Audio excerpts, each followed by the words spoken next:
Okay,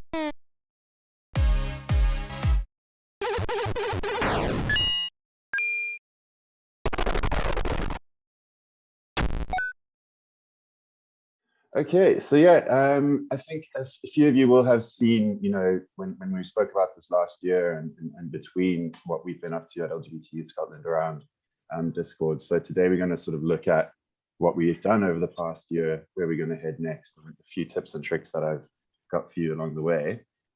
Just a wee reminder of who we are at LGBT Scotland, that we are there for LGBTI young people aged 13 to 25. We're over 30 years old now, and we're aiming to make Scotland the best place to grow up for them. The ways that we're doing that are through our youth groups and youth commissions. We run an LGBT charter that some of you might have worked through already. And of course, we've got quite a strong digital presence. So we offer support through text, email, and live chat, as well as, of course, the new Discord server and upcoming Moodle Learning Hub, which hopefully we'll be able to speak to all of you about a little bit more in the next few months or so. So basically, Pride in Pixels is what we call our server on Discord. And just as a reminder, a server on Discord is sort of like your space. It's the space owned by your organization or you as an individual. And people can join a server. Within that server, there will be a whole bunch of channels, various, sort of subspaces, similar to anything like Slack or Teams and so on. So we launched our server just over a year ago. And the whole idea before that was that we were going to be launching something that would bring young people in sort of out with our existing youth groups, because of course at that point people were still meeting face to face. But as soon as that stopped being possible, we had to bring the whole plan to use Discord forward and move all of our youth groups onto that. But simultaneously, we still decided to sort of create this additional community. So bringing all the young people that we work with together in one space, which is a slightly different thing to the sort of geographically based groups that they were meeting in before. We had attempted something similar with Facebook and Messenger groups, but I think, as many of you might know, that's just not particularly effective. And particularly in the LGBTI community, a lot of young people don't feel comfortable with the lack of privacy on those platforms. They might be using names or photographs that they're not comfortable with on those platforms because that's how their family might recognize them. But in many spaces, that might not be their ideal sort of presentation. So something like Discord offers them a lot more flexibility, it offers them a lot more privacy, and it's something that a lot of them are already using. I think it's, I don't really have the stats on this, but it does seem to be one of the most popular things amongst the younger people at the moment. So the first year, how did that go? So basically at the start, we had about 200 young people who were on the server. Those were young people already attending our groups, and that's now grown to more than 300. The rule still is that if you want to access Pride in Pixels, you need to join one of our youth groups, which are based all around Scotland. Now, obviously, because they're meeting online, the sort of geographic limitations are not as strict as they once were. But as they start joining up together in person, we're going to have to sort of figure out a way to keep those young people on who can't physically attend those groups. And of course, that's why we were always going to be bringing Discord on in the first place. So that's where we're sort of moving towards at the moment. So the focus has really been split between running our youth groups as normal on a weekly basis across the country, while also creating a brand new community led by the young people themselves. That's now reached about 160 members. So essentially that's an opt-in part of the server. So you might just want to attend your youth group week to week and get some updates from LGBT Youth Scotland as an organization. And you can just do that. You can be limited to that function in Discord if you choose to be. But a lot of young people obviously want to meet more friends and meet new people across the country. And so this additional community is there for them. So to do that, we developed community guidelines. We call it our server agreement, which is quite similar to like a group agreement. And we've added opt-in access to the general channels, as I just mentioned. And we've recruited a team of youth moderators to help us oversee those channels. So I'll talk a little bit more about how that's worked just now. Some groups in the meantime have combined. That's basically just to help keep the numbers strong. Also, because there's, again, no geographic limitation, they can bring a few more groups together if a few of them are quite small. Others have stayed consistently busy since launch, and it's There's no real clue as to why that happens. It might just be closer friends in certain groups or better activities, whatever it might be. We are now also delivering national sessions, running consultations and hosting events like Pride and Halloween using Discord. And this is kind of a good indication of where we plan to go with it, what we were always hoping to do with it. So these are things over and above your weekly youth group meetings. National sessions kind of means stuff that's open to anybody using the server. We might run, like recently there was a sexual health workshop there. We're currently running consultations around a new coming out guide that we're writing with young people, various bits and pieces like that. So again, it's not tied to where the young people live. Anybody's welcome, and it's hosted now by dedicated digital youth workers. And then events like Pride and Halloween, they really bring young people from across the country together with multiple youth workers from across the country working together to plan those, which have been lots of fun, really brilliant stuff. So we're now obviously just working towards the second Pride event online, and various other bits and pieces going on. And that's where it's been really exciting. We can just bring young people together in a way that was never, financially or just logistically viable before we were online.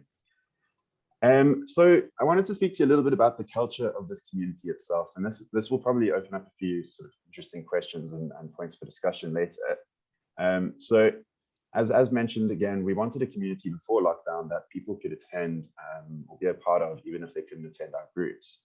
And we launched this alongside our youth groups at first. And essentially it was a 24/7 anything goes kind of space where young people could just chat with each other. And we as youth workers and staff would be there to try and facilitate that. But we can't be up 24/7, and we just didn't really have the time to really watch every single thing that somebody's saying. And so it was quite a chaotic start in the beginning, and it took a huge amount of our time. So we naturally had to work towards a sort of a server agreement with the young people. And that meant putting time restrictions in place for the general channels. We started with a 9 to 5 restriction, so that basically whenever staff were online, we could keep an eye on things. But as we developed a youth moderation team who could be around for a little bit longer, we've extended those hours now from 9 a.m. to 11 p.m. every weekday. We aren't open on weekends, and that is really just to ensure that things run smoothly enough. But we're still giving quite a lot of agency to the youth moderators, who are just young people from our services who've volunteered to help us keep an eye on things.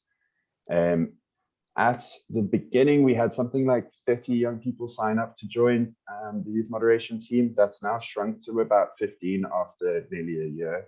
And we are busy recruiting and preparing much more intensive training and induction for that team. We're going to be using it as an opportunity to really create a whole new youth group, but that people can kind of move in and out of, and gain sort of development skills along the way. So yeah, that's probably been a huge help to how we run this whole thing, is having that team on board. It gives young people a really good opportunity to gain skills in leadership, and of course there's a whole lot of stuff that they know about Discord that we don't even know. So they've brought a lot of value to how we actually run this whole thing. Though the one thing that does keep coming up is when young people have to moderate each other, things like what is swearing is obviously quite a complicated conversation. It might seem obvious sometimes, what is a swear word? And in a youth group where young people may occasionally swear, that can be spoken about in a certain way if need be.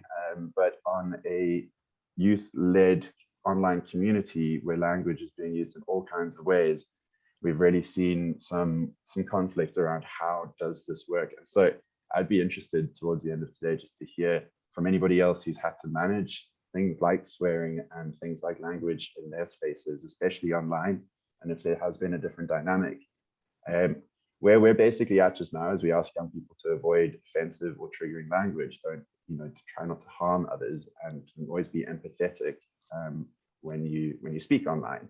And that's obviously easier said than done, because things out of context can look one way than they were meant, and so on. So we're getting better at how we define these things, but ultimately what we want is for our young people to to decide for themselves what is the most appropriate thing, and to sort of respect the role of the youth moderators, who will always have the discretion to decide what doesn't really fly in this community. And they need to kind of make it for themselves, but ultimately it needs to be a safe space.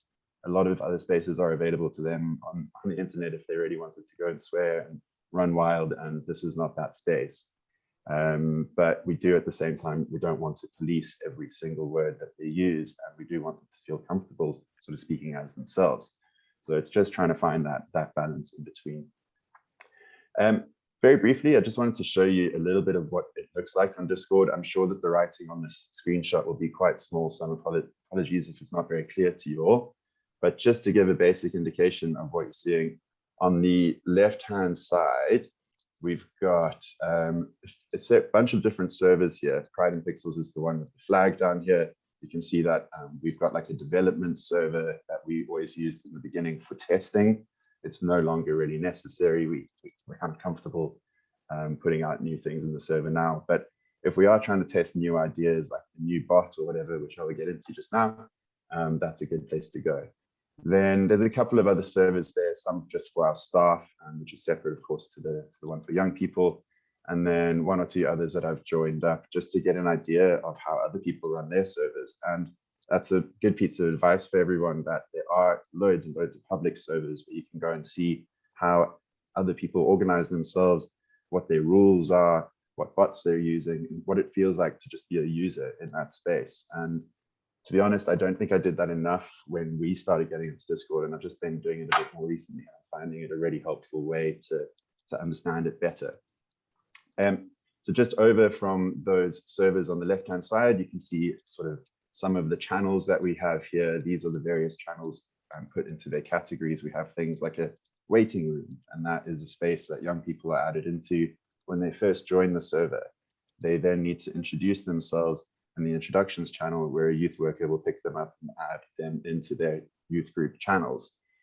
This is all done through various roles and permissions that are set up across the server, and which may at first feel like quite a daunting and complicated task, but it is really critical to how the entire thing works. But I will say that Discord itself is incredibly good at teaching you how to do these things. If not in the app itself, but on their website, they've got quite a good learning center, which will give you a lot of the information you need. And if you're still struggling from there, chat to the young people. I always say chat to the young people because they really do know how to do this stuff.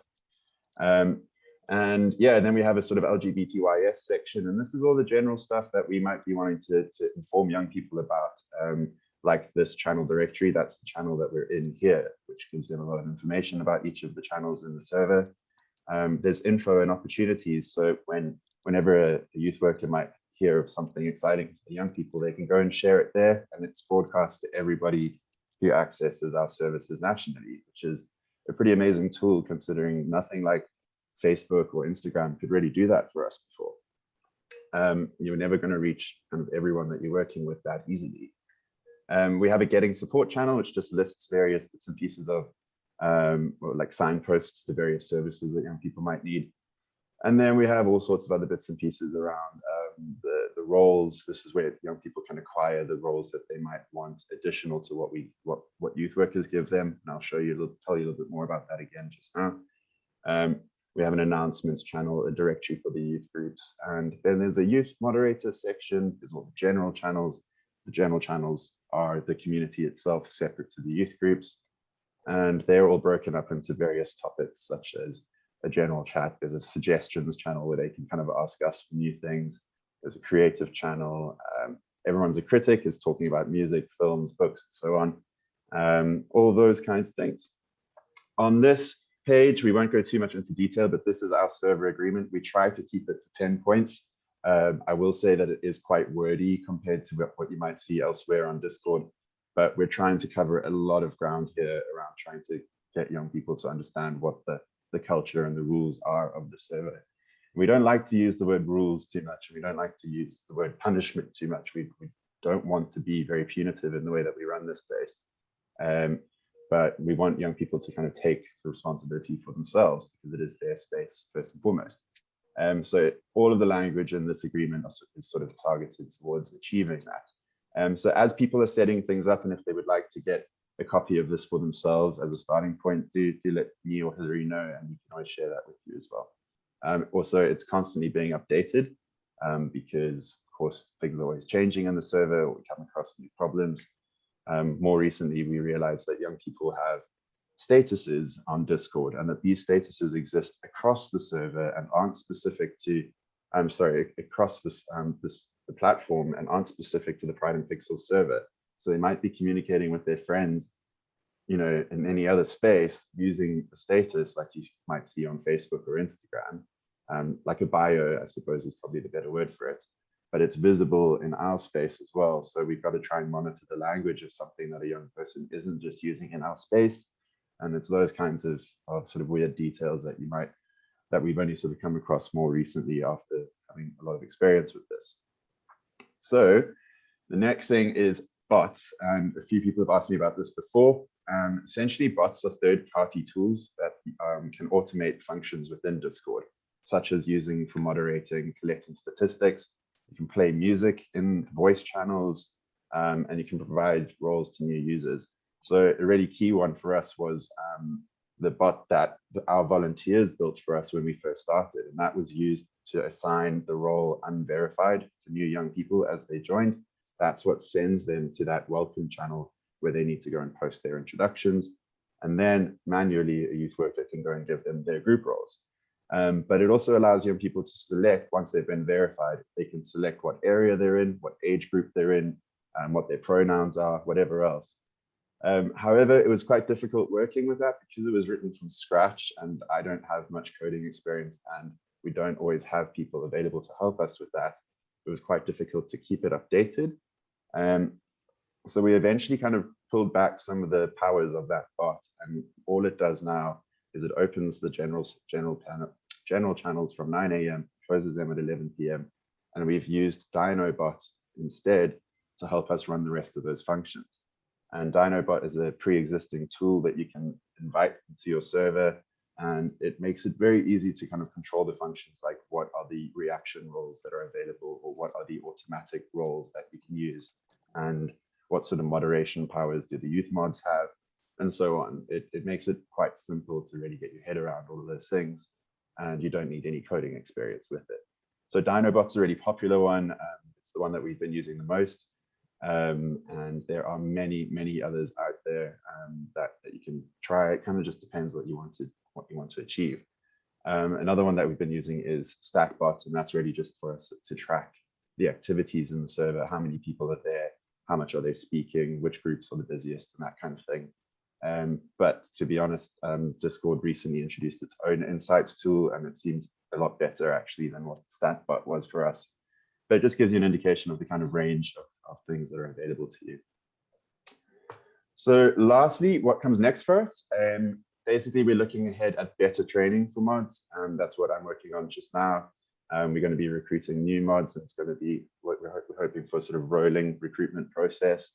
And that's going to include some training through Moodle as well as live training. We want to basically work on a 12-week development program with them, as you might do in a youth group, looking at various topics like how do you deal with an awkward situation in the server, or what really counts as swearing, how do you make decisions for yourself, and taking on leadership roles, and all of those kinds of topics. We want to do better at introducing admins, who are myself, Paula, and some of the other staff who are involved in running this whole thing, as well as the mods, so that young people know who we are, who they're dealing with. We've realized that over time, especially with how many people are in there now, we can come across as a bit anonymous. And I think when youth mods ask young people to maybe delete a post or to curb their behavior, that they just don't really know who they're speaking to. And that can be just a bit of a problem with the scale of things at this stage. So we want to do a little bit better at kind of fostering that sense of community. We're also going to look at how mods can use the experience to their benefits, such as including in university applications, general skills developments, and so on. So it'll be quite interesting to see what we can get from that. We're going to encourage them as well to drive engaging conversations, to host activities like gaming nights. At the moment, they seem to have a bit of like a punitive role, like just keeping an eye on their peers asking them not to swear so much and whatever else, which is just not a particularly fun job to have. So we're quite keen for them to take on this slightly more proactive, creative role in the community to come up with various topics of conversation and kind of lead them in a positive direction, or host things like gaming nights and so on. There's various things you can do, and Discord is very well designed for that kind of activity through its voice channels, especially. And with certain bots as well, you can really kind of integrate certain games into it quite well. We've got a lot to explore there still. As I mentioned, we want going to have a rolling changeover of mods so that we can get everybody to take part if they want to. And as we launch our learning hub, which will be on Moodle, national sessions will become a far more regular occurrence. And we'll start opening the server up to young people who don't attend any of our groups at the moment. So that's really the big next step, is we start opening this up to a much wider audience, and we're going to need an ongoing range of activities available. We're going to have our team of digital youth workers available to those young people in a way that the sort of traditional youth workers are available to theirs across the country. So it's a big, big step, and that's why the digital team at LGBT Scotland is growing so much at the moment, because we're preparing for a far greater amount of responsibility in the coming months. So it's an exciting year ahead. I think we are now comfortable that we know what Discord is, how to use it, and how to make the most of it. Now we really want to get better at the sort of community management element of all of it, as we really grow that side of things. And yeah, it's very much an exciting year to come. And thank you very much, everyone. That's me.